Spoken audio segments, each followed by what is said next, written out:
మన గురించి ఏం ఆలోచన చేస్తున్నారంటే దేవుడు మొట్టమొదటిగా మనం ఫస్ట్ ఈ భూమి మీద మానవులుగా జీవిస్తున్నాం. మనం ఈ భూమి మీద ఎందుకు మనం పుట్టాం, ఎందుకు జీవిస్తున్నాం, మొట్టమొదటిగా మనం తెలుసుకోవాలి. ఏదమ్మా, మనము ఎందుకు పుట్టాం, ఎందుకు జీవిస్తున్నాం, దానికి కారణం ఏంటి అనేది మనం తెలుసుకోవాలి. దేవుడు మొదటి నుండి ఫస్ట్ స్టార్టింగ్ ఒక నరుణ్ణి తనకు పోలిక చొప్పున నరుని సృష్టించారు. దేవుడు నరుని గాని, అదే పురుషుని గాని స్త్రీని గాని సృష్టించారు. దేవుడు మానవుల్ని ఎందుకు సృష్టించారు దేవుడు, దానికి కారణం ఏమై ఉంది, అసలు మన భూమిని ఎందుకు పుట్టాలి? ఎందుకంటే ముందుగా ఒక వాక్యం చదువుదాం. మనం దేవుడి పోలికై ఉన్నాం. ఫస్ట్ దేవుడి పోలికై ఉన్నామంటే మనం ఏ విధంగా జీవించాలో, అసలు ఎందుకు బ్రతుకుతున్నామో ముందు మనం తెలుసుకోవాలి. ఆదికాండము 1వ అధ్యాయము 27వ వచనము 28వ వచనం మనం చదివినట్లయితే, దేవుడు తన స్వరూపమందు నరుని సృజించును, దేవుని స్వరూపమందు వారిని సృజించును, స్త్రీని గాను పురుషుని గాను వారిని సృజించును.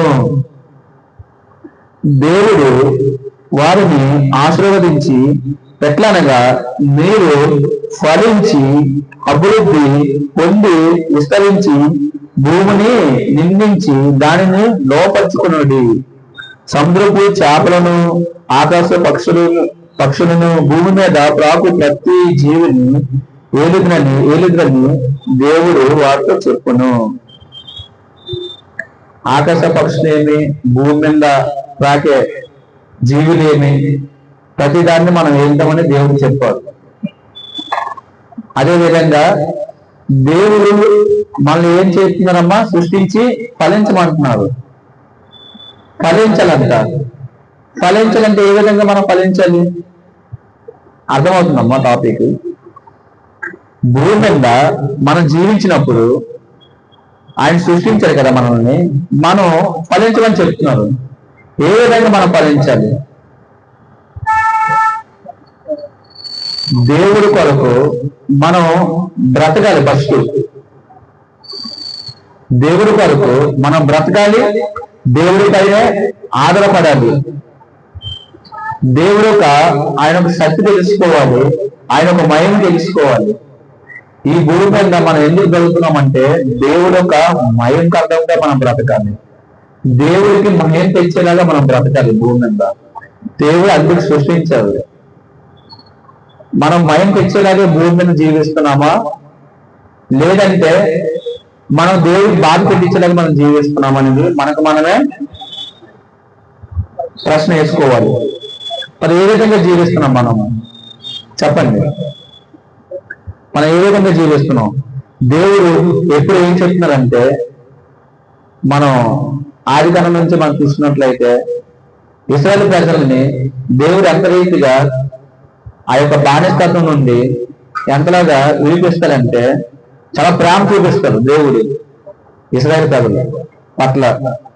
కానీ ఆ ప్రజలు ఏం చేస్తారంటే దేవుడి పైన తిరగబడ్డం మనం చూస్తున్నాం. అంటే మోసే గారు నడిపిస్తారు, ఆ యొక్క బానిసత్వం నుండి విడిపిస్తారు దేవుడు మోసే ద్వారాగా.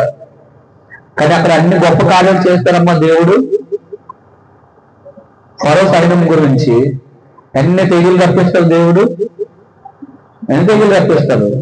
ఒక కర్రని ఒక పాముగా చేయడము, ఒక చెయ్యిని కుష్ఠరోగిగా మార్చడము, అంటే రోగం పెట్టేది దేవుడే, రోగం తీసేది దేవుడే. ఆ విధంగా చూపిస్తారు అక్కడ. అలాగే మెడతలేటి, పేలేటి, వడగండ్లేటి, అంటే అంత తెగులు రప్పిస్తారు. ఎవరి కోసం రప్పిస్తారమ్మా? ఇశ్రాయేలు ప్రజల్ని విడిపించాలని ఆ తెగుళ్ళు రప్పిస్తారు దేవుడు. కానీ అంతలా తెగులు రప్పించి వాళ్ళు ఎంతలాగా విడిపిస్తే, కానీ ఆ ప్రజలు ఏం చేస్తారు? దేవుడి మీద స్థిరపడడం మనం చూస్తున్నాం. మోసే గారి మీద సురుకు కూడా మనం చూస్తున్నాం. ఈ రోజు మనకి మంచి చేసి కూడా, మనం మేలు చేసి కూడా మన మీద స్థిరపడుతున్నారంటే అది ఇప్పుడు బట్టి కాదమ్మా. మోసే గారు ఎంతో సహనం ఆ వ్యక్తి, ఆయనకే కోపం రప్పించారు ఒక సమయంలో. అంటే మోసే గారు ఆ ప్రజల నుండి ఇరికిస్తే అక్కడ ఏమంటారంటే, ఈ అన్యాయం మాకు తీసుకొచ్చి అక్కడ మాకు సమాధులు లేవా, ఎక్కడికి తీసుకొచ్చి మమ్మల్ని చంపుతామని మోసే గారి నుండి సొనుక్కుంటారు. కానీ వాళ్ళ విశ్వాసం ఏమైపోతుంది? అక్కడ ప్రజల్ని విడిపించారు దేవుడు, కానీ విశ్వాసం ఏమైపోతుంది? ముందుగా సముద్రం ఉంది, వెనక్కి చూస్తే పరో సైన్యం ఉంది. వాళ్ళ పరిస్థితి ఏంటి? అక్కడ అర్థమవుతుందమ్మా వాళ్ళ పరిస్థితి ఏంటి? కానీ అక్కడ ఏమంటారంటే మళ్ళీ వెనక్కి వెళ్ళి బ్రతుకుదాం అనుకుంటారు. అంటే బానిసత్వమే కావాలా. దేవుడు విడుదల చేస్తే, కొత్త జీవితాన్ని ఇస్తే ఆ జీవితం వాళ్ళకు అవసరం లేదంట. మళ్ళా ఏం చేస్తున్నారు? వెనక్కి. ముందు సముద్రం ఉంది, ఈ సముద్రంలోనూ అక్కడ సమాధులు లేనట్టుగా ఇక్కడ తీసుకొచ్చి మమ్మల్ని ఇక్కడ చంపడానికి తీసుకొచ్చేవాడిని సునుకు కూడా మనం చూస్తున్నాం. కానీ అక్కడ ఏం చేశారంటే, దేవుడు సర్వశక్తిమంతుడు, అన్ని అద్భుత కార్యాలు చేసే దేవుడు ఆ సముద్రం కూడా సాయం చేస్తారని వాళ్ళు గుర్తించరు. అంటే దేవుడి పైన ఆధారపడలేదు. మనం ఈ భూమి మీద ఎందుకు పుట్టాం? తనకు పోలికతోనూ మనం సృష్టించారు, స్త్రీని గాను పురుషుని గాను. ఎందుకు సృష్టించారు? భూమి మీద ఫలించాలని. ఫలించడం అంటే ఏ విధంగా? మొట్టమొదటిగా దేవుడి పైన మనం ఆధారపడాలి. ఆయన సృష్టించారు తండ్రి. పిల్లలు మీ పైన ఆధారపడక పడరా? తల్లిదండ్రుల పైన ఆధారపడక పడరా? మరి సృష్టించే దేవుడు మన పడల వద్దా? ఆయన పైన ఆధారపడలేదు ఇస్రాయేలు. దేవుడిని వేరుకోలేదు, అక్కడ సొనుక్కున్నారు. తూర్పు గాలి చేత ఎనసముద్రం రెండు పాయం చేస్తే నేల మీద నడిపిస్తారు దేవుడు. ఆయన నేల మీద నడిపిస్తారు దేవుడు. వాళ్ళు ఏం చేశారో గ్రహించుకోలేకపోయారు. దేవుడు ముందుకి నడిపించలేదని భయపడి మళ్ళా వెనక జీవితం చూశారు పదో. కానీ అక్కడ దేవుడు అన్ని ఎందుకు చేశారు? పదో హృదయాన్ని కఠినపరిచారు దేవుడు. ఈ మహిమ తెచ్చుకోవాలని. ఏం తెచ్చుకోవాలని? మహిమ తెచ్చుకోవాలని. మన ఈ భూమి మీద మహిమ తెచ్చుకోవాలి. మనమే ఆలోచించండి. అటు నుంచి వచ్చి దాడి చేస్తున్నారు మన పైన. ముందు చూస్తే సముద్రం ఉంది, అప్పుడు మనమైతే ఏం చేస్తాం? వాళ్ళకి మనం కూడా చేస్తాం. ఎందుకంటే దేవుడి మీద ఎవరికి విశ్వాసము నమ్మకం లేదు.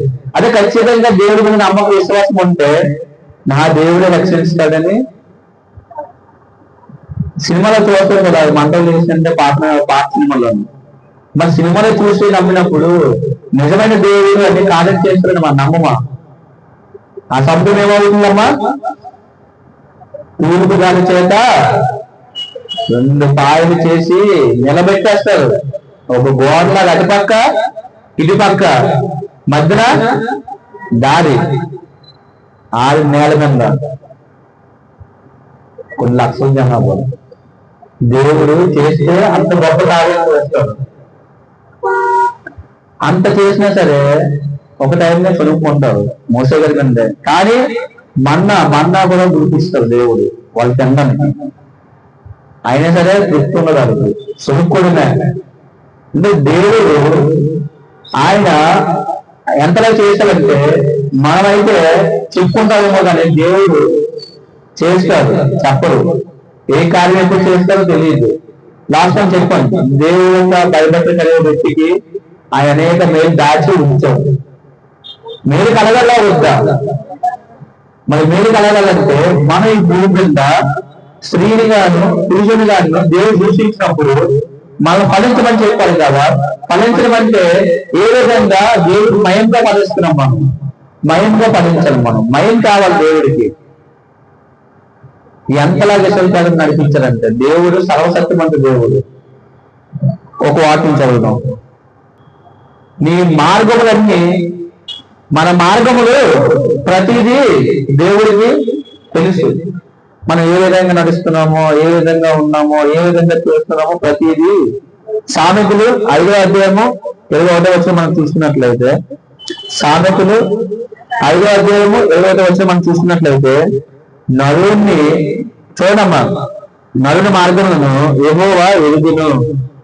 మీ మార్గములు అంటే నీ మార్గం అంటే ఏంటి? నువ్వు ఎక్కడికి వెళ్తున్నావో, ఏ విధంగా జీవిస్తున్నావో, పడుకున్నా, కూర్చున్నా, లేచినా, ఎక్కడికి వెళ్ళినా నీ మార్గం అన్ని దేవుడికి తెలుసు అంటారు. అందుకే అంటున్నారు, నరుని మార్గంలో యెహోవా ఎరుగును, వాని నడతలన్నిటినీ ఆయన గుర్తించును. నడతలు మొత్తం అనేది అంటే భూమి మీద మనం ఆ రోజు ప్రజలు ఎలాగైతే ఉన్నారో ఆ విధంగా మనం జీవిస్తున్నామా, దేవుడికి ఎంతవరకు మనం ఆధారపడుతున్నాము, దేవుడు మనం ఏ విధంగా ఫలిస్తున్నాం, మనం ఫలించాలి. మనం భూమి మీద ఎందుకు గుర్తించాలి, దేవుడు ఎందుకు మనం నడిపిస్తున్నారంటే ఆయన భయంకరంగా మనం బ్రతకాలి, ఆయన మైండ్ కావాలి. మైండ్ కాకుండా మనం భూమి మీద బ్రతుకుతే వ్యర్థమే అనుకుంటా ఉండేది. తల్లిదండ్రులు మా పిల్లలు ఒక మంచి పేరు చేస్తే మీరు సంతోషపడతారు పడరమ్మా, సంతోషపడతారు పడరా?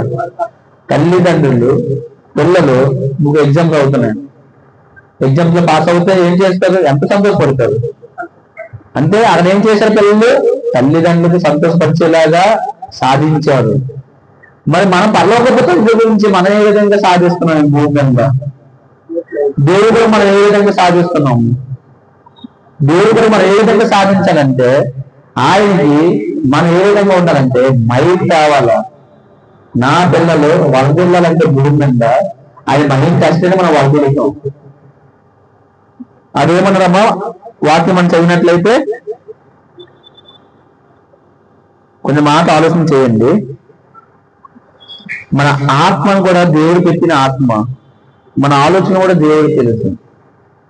సామెతలు 19వ అధ్యాయము 20వ వచనము, నరుని హృదయంలో ఆలోచనలు అనేకములు పుట్టును. అనేక ఆలోచనలు వస్తాయి మీ హృదయంలో, మీ మైండ్ లో చాలా ఆలోచనలు వస్తాయి. అనేక ఆలోచనలు పుట్టును. యెహోవా యొక్క స్థిరమానమే స్థిరము అంటే అనేక ఆలోచనలు వస్తాయి. మన ఆలోచన ఏ విధంగా కలిగి ఉంది అర్థమైందమ్మా? ఈ స్థాయి మీరు ఎదిగారంటే, ఈ స్థాయి మీరు ఉన్నారంటే ఒక నిర్ణయం తీసుకోకుండా ఈ స్థాయికి వస్తారా? మీరు ఆలోచన చేస్తారు కదా. అదే విధంగా మనం దేవుడి అందరూ మనం ఒక ఆలోచన చేయాలి. ఏ విధంగా చేయాలి?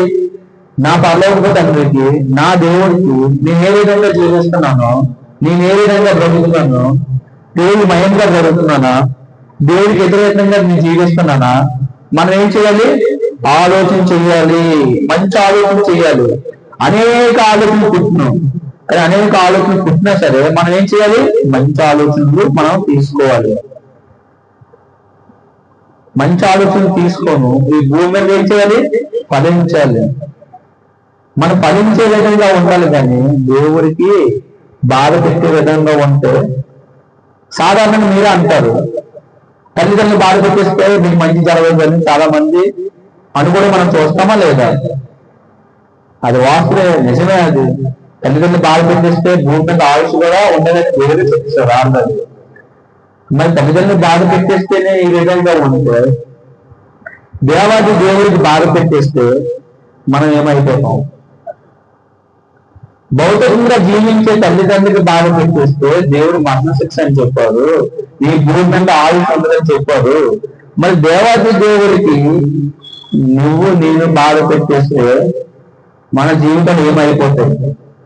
అర్థమవుతుందమ్మా? మన టాపిక్ ఏంటి?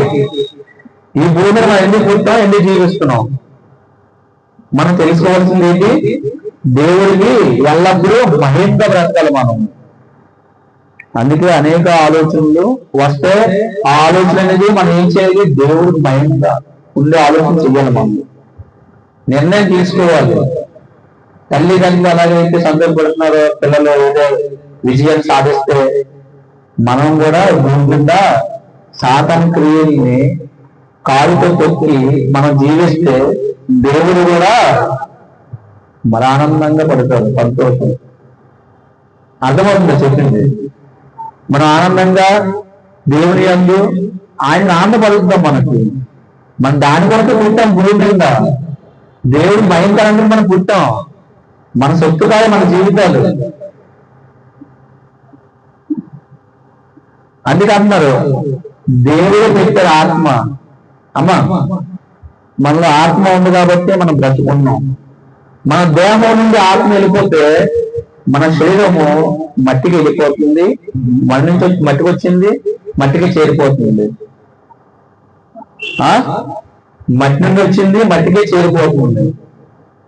ఆత్మ దేవుడు దయచేసిన దేవుడికి చేరిపోతుంది. చదువుదాం సామెతలు 20 వచనమమ్మ. నరుని ఆత్మ యెహోవా పెట్టిన దీపము. అర్థమైందమ్మా? ఈరోజు మీ ఆత్మ ఉంది కాబట్టి మీరు మాట్లాడుతున్నారు. ఆత్మ ఉంది కాబట్టి మీరు మాట్లాడుతున్నారు. లేదంటే శవం, చచ్చిపోయిన శవం తీసేయని చెప్తారు. మన ఆత్మ ఉంది కాబట్టి. ఆత్మ ఎవరు పెట్టారు?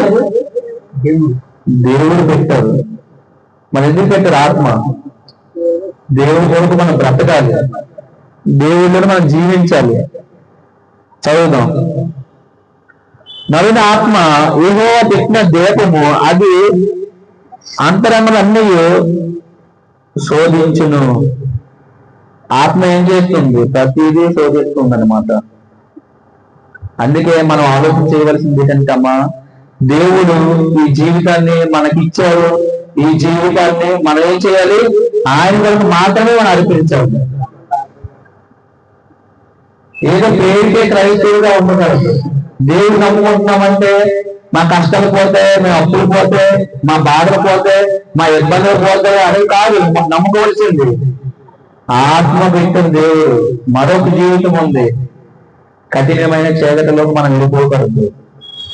సాతాను ఉన్న స్థలంకు మనం వెళ్ళిపోకూడదు. అపవాది ఉన్న స్థలంకు మనం వెళ్ళిపోకూడదు. దేవుడితో మనం ఉండాలి. ఆ నరకం అనేది సృష్టించింది అపవాది, మనకు కాదు. అపవాదితో మనం వెళ్ళిపోతే అది మూర్ఖత్వం మనదే కదా. ఈ మంచి చెడు మీకు తెలియదమ్మా? మంచి చెడు తెలియదా? అది కాలుతుంది. కాలుతుంది చేయి పెడితే కాలదా? అది కరెంట్ షాక్ కొడుతుంది. అది తెలిసి చేస్తే ఏమవుతుంది? షాక్ కొడుతుంది లేదా? మరి పాపము వల్ల వచ్చే జీతము మరణము. మరి పాపం తెలిసి చేస్తే అప్పుడు ఏమవుతుంది?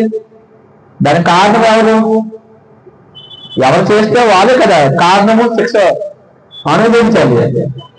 అందుకే మనం ఏం చేయాలి? భూమి మీద ఫలించాలంటే ఏం చేయాలి? ఫస్ట్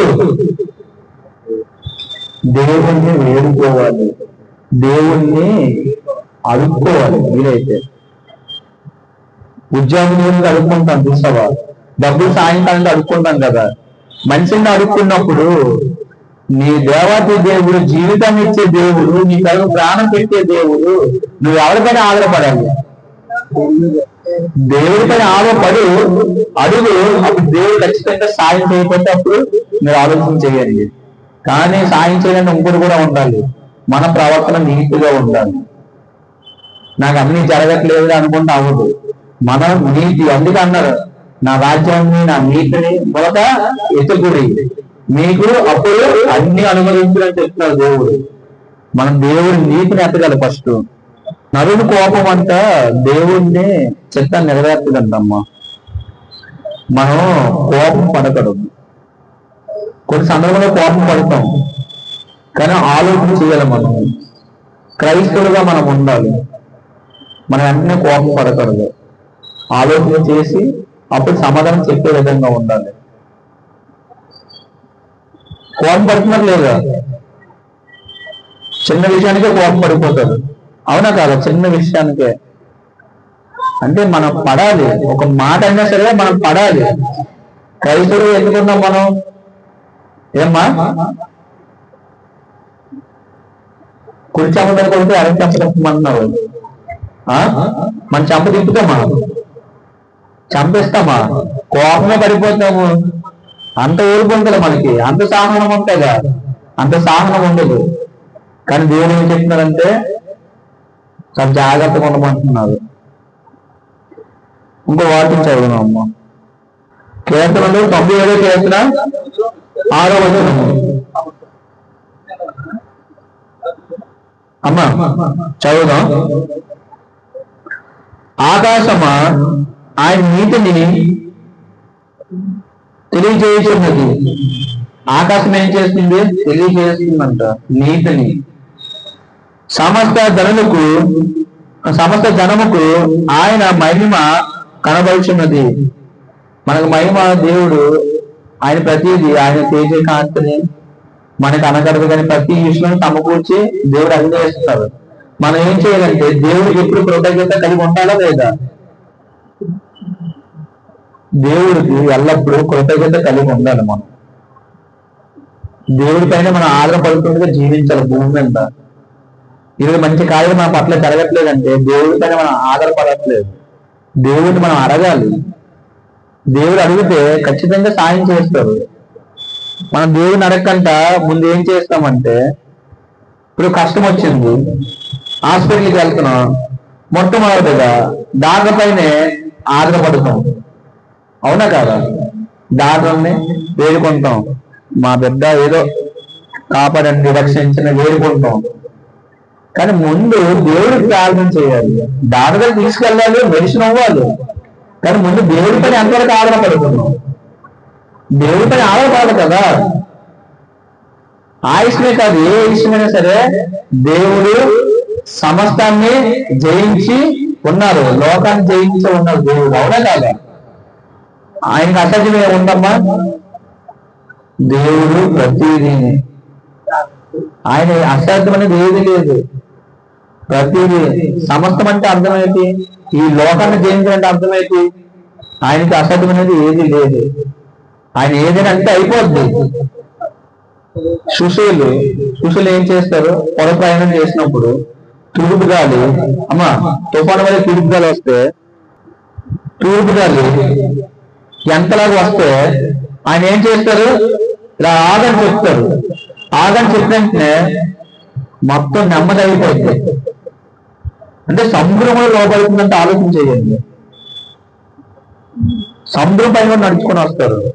అంత సర్వశక్తిమంత దేవుడు మనకు ఉన్నప్పుడు మరి దేవుడిని అడుక్కుంటే తప్పేముంది? దేవుని మనం అడగాలి, దేవుని మనం వేడుకోవాలి. దేవుడిని అడిగితే దేవుడు మనకి సాయం చేస్తారు. కానీ దేవుడి పైన చాలా మంది ఆధారపడట్లేదు. మనం ఏం చేయాలంటే దేవుడి పైన ఆధారపడాలి. ఫస్ట్ ఎవరిపైన ఆధారపడాలమ్మా? దేవుడి పైన ఆధారపడాలి. మనం ఈ భూమి మీద ఎందుకు పుట్టాం? మనం ఈ భూమి మీద ఎందుకు పుట్టామమ్మా? మనము పురుషుణ్ణి గాను స్త్రీని గాను దేవుడు సృష్టించారు. సృష్టించే విషయంలోను మనం ఏ విధంగా ఉండాలి? భూమి మీద ఫలించే విధంగా ఉండాలి. భూమి మీద మనం ఫలిస్తున్నామా? భూమి మీద ఫలించే విధంగా ఉండాలి. ఈ లోకంలో మనం ఫలించట్లేదు. భూమి మీద ఎవరి జీవితం ఆడిదే, ఎవరి బ్రతుకు ఆడిదే.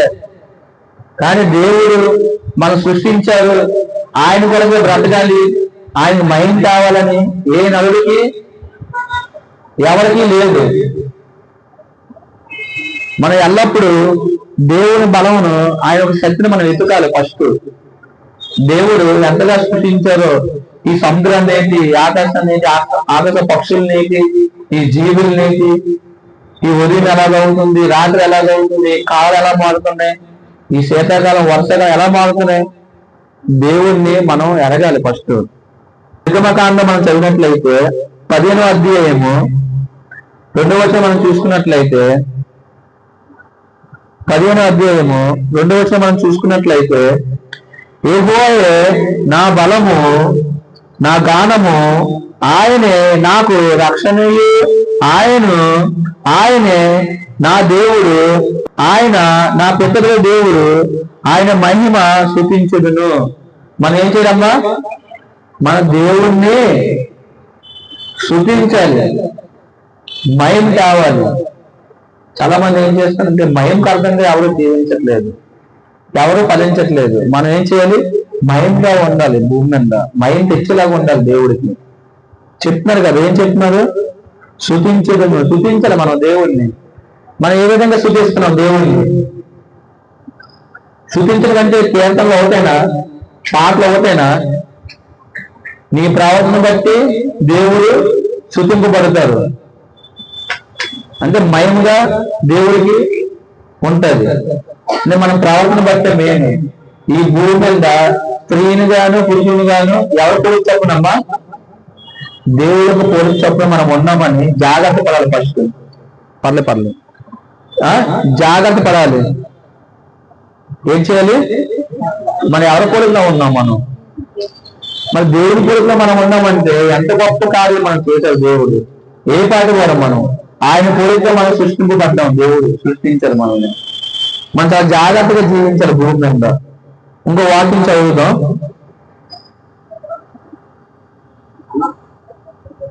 దేవుడు మనం ఎత్తగాలి. కీర్తనలు 40 మనం చూస్తున్నట్లయితే మనం నిజంగా సంతోషించాలంటే మన దేవుని ఎదుగుతూ సంతోషించగలం. ఆయన రక్షణ మనం గైకొనాలి. రక్షణ దేవుడు పెట్టే రక్షణ. నేను ఎదిగే వారందరూ నిన్ను గురించి ఉత్సాహించి సంతోషించుదురు. దేవుడిని ఎదిగితే మనం సంతోషిస్తాం. ఎందుకంటే దేవుడిని ఎదిగినప్పుడు దేవుడికి ఏం కలుగుతుంది? మహిమ కలుగుతుంది. అంటే దేవుడు యొక్క శక్తిని, దేవుడు యొక్క మహిమని మనం ఎత్తగాలి. దేవుడు సర్వశక్తిమంతుడు. దేవుడు నన్ను సృష్టించారు, నా సృష్టికర్త. ఆయనకి లోబడి జీవించాలి. ఆయన ఏం చేయాలి? ఎదిగినప్పుడు మనకి ఏమవుతుంది? సంతోషం కలుగుతుంది. దేవుడిని ఎదిగితే మనకు సమాధానం కలుగుతుంది. ఆ సమాధానంలోనే మనకి ఏమవుతుంది? సంతోషం వస్తుంది అనమాట. ఉత్సాహించి సంతోషించుదురు. ఇక వారందరూ నిన్ను గురించి ఉత్సాహించి సంతోషించుదురు దాకా నీ రక్షణ ప్రేమించేవాడు. యెహోవా మహిమ. దేవుడు ఒక రక్షణని మనం ఏం చేయాలి? ప్రేమించాలి. ఈరోజు ఎంతమంది బాప్తిజం తీసుకున్నారమ్మా? తీసుకున్నారు కొంతమంది. మన రక్షణను ప్రేమిస్తున్నారు లేదా? ప్రేమిస్తున్నామంటే మరి దేవుడు చెప్పిన మాట ప్రకారంగా జీవించాలి కదా. మనం ప్రేమించడమే నోటికి అనేడం కాదు. నోరు ఉంది కాబట్టి ఎవరైనా ఈజీగా చెప్తారు, కానీ క్రియలు, ప్రవర్తన ఎంత కష్టము అయినా సరే మనం ఏం చేయాలి? ఆ కష్టంలోనే మన సంతోషాన్ని ఎదుర్కోవాలి. మన కొరకు నిత్య జీవం ఉంది. మన కొరకు దేవుడు చనిపోయాడు, భూమి మీద ప్రాణం పెట్టాడు. అది జ్ఞాపకం చేసుకోవాలి. ఆయన రక్షణ మనం ఏం చేయాలి? ప్రేమించిన తర్వాత దేవుడికి మహిమ కలుగున గాక. దేవుడికి మహిమ ఎట్లా వస్తుంది? మనం ప్రేమించాలి. ఫస్ట్ ఆ రక్షణ ప్రేమించాలి.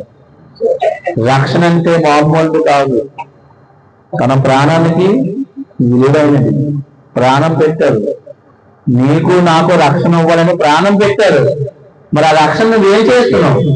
నీ అందరూ కొనసాగిస్తున్నావు. భయముతోనూ ఒడుగుతోనూ నీ రక్షణ అనేది కొనసాగించమని చెప్పారు దేవుడు. మరి ఏ విధంగా కొనసాగిస్తున్నావు చెప్పండి? ఏ విధంగా కొనసాగిస్తున్నారు?